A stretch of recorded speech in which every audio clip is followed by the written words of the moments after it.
Everything in life is a dance. The subtle negotiation between multiple entities in an attempt to unify to one common purpose is a current that undulates under every aspect of our lives.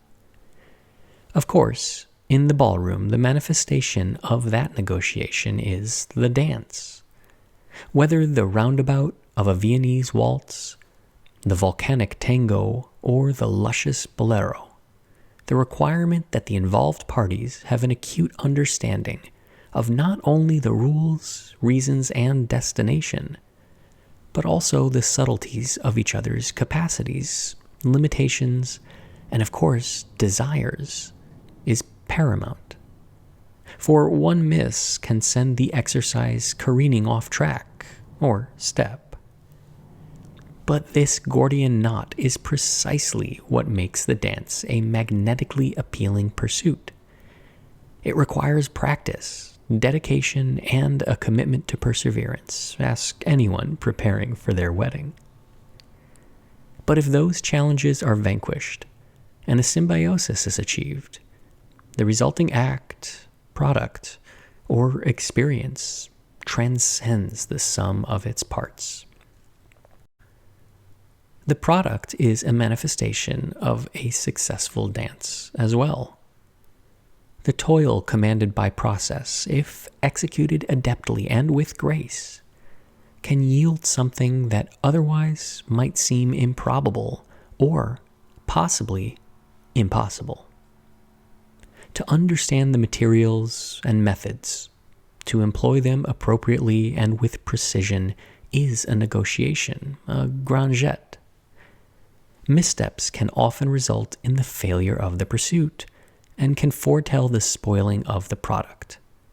Simply put, one error can spell disaster. Before placing brush to palette, the artist must fully understand the subject. The wants and desires of the sitters must be in balance with those of the executor.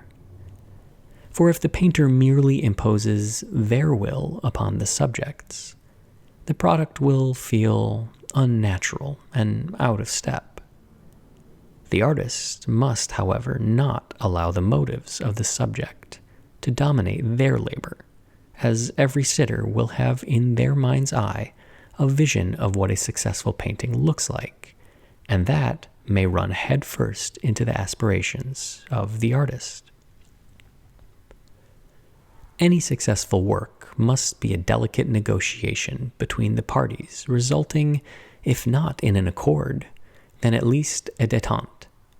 But if that noventa is mastered and executed to perfection, well, the product will radiate with electricity. The tension between the artist and the subject will be palpable and imbue the work with life.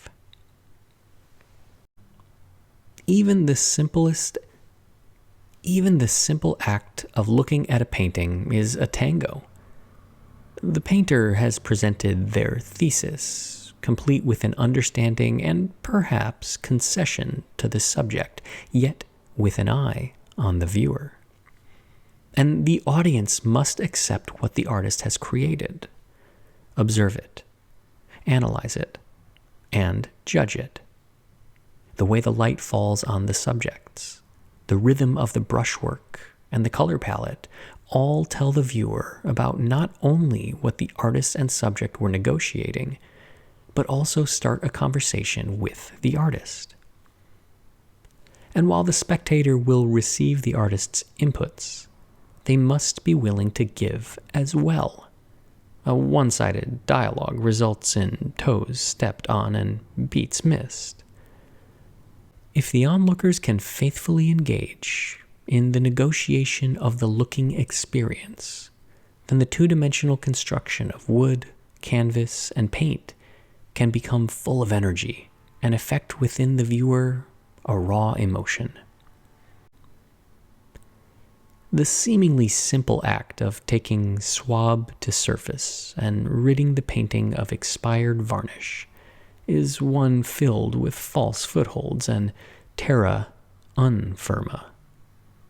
An acute understanding of the composition of the varnish, the multitude of affecting solvents, and the tolerance of the painting are required for success. Though even with facts established, bringing the result to fruition requires a negotiation. The solvent must be modulated to the paint stability and the technique adjusted to conform to the impasto. A rapier-like suite of senses must be at attention.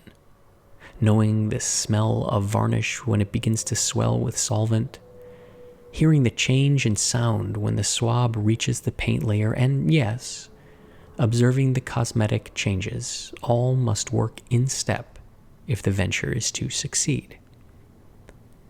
But if a command of those challenges is achieved, and the process of cleaning the painting perfected, then the mastery of the couple perfecting even the basic box step, or the artist capturing that epiphany in oil, can be resurrected. And that result certainly deserves a bow.